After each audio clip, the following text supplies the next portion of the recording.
سلام، حالتون چطوره؟ من سرولف هستم.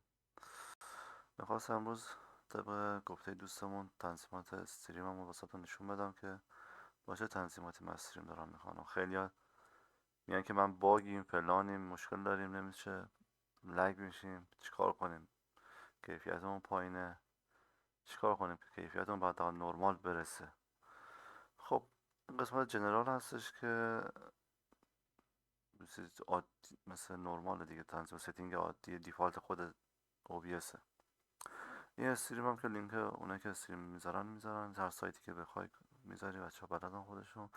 قسمت آوتپوت، قسمت آوتپوت واسه من رو ادوانس استریمینگ هم الان چون دارم ریکورد میکنم قفله، اینجا بخوام نشونتون بدم. انکودرم واسه من اینه و ویدیو انکودرم رو کارت گرافیک هم گذاشتم، چون گیمایی که پلی میدم من الان بیشتر مثلا سی پی یو بیشتر این چیزا استفاده میشه. کارت گرافیک به ندرت خوش درگیر میکنه، بخاطر رو کارت گرافیک هم گذاشتم که استریمینگ هم رو کارت گرافیک باشه. این هم ریکل اوتپوت همه که برای خروجیشه، از این کیفیت که استفاده میکنم که برای استریم دیگه، خروجی استریم هم میشه گفتی که کیفیتش اینه. حالا به نسبت استریم هم بهتر باشه که بیت ریت هم بهتر باشه، میتونم کیفیتش برم بالاتر. این حالت سی بی آر سری تنظیمات اینو زیاد اطلاعاتی ندارم، اما من حالت سی بی آر رو من تست کردم، سی بی آر اوکیه.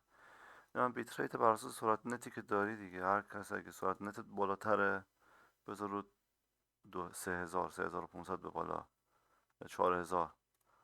اما من 2000 واسه من نرمالش 2000، من رو دیپال گذاشتم دیگه، واسه من این اوکیه.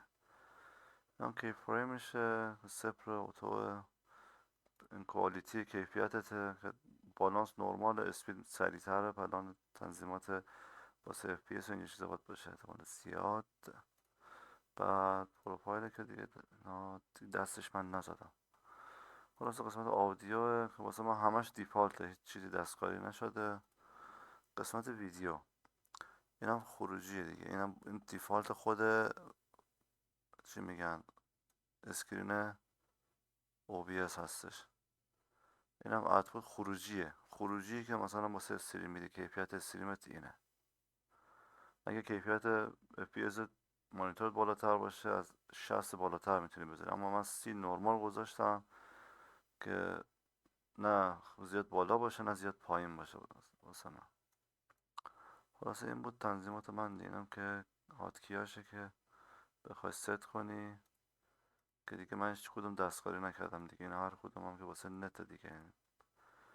اونایی که دوتا نت دارن تو این قسمت میان واسه نتورک، اینو میزن رو کارت شبکه دومیشون که میخوام واسه استریم استفاده کنن که بدون لگ باشه دیگه. این بود تنظیمات من.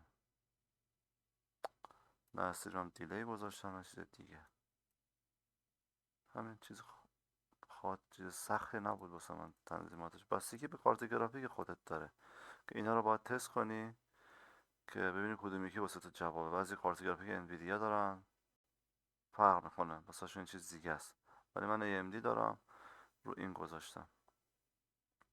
حالا امیدوارم که به درتون خورده باشه. این کلیپ لایک و فالو و سابسکرایب یادتون نره، کامنت هم حتما واسم بذارین، ممنون میشم. دوستتون دارم مثل همیشه. فعلا تا کلیپ های بعدی، خدا نگهدار.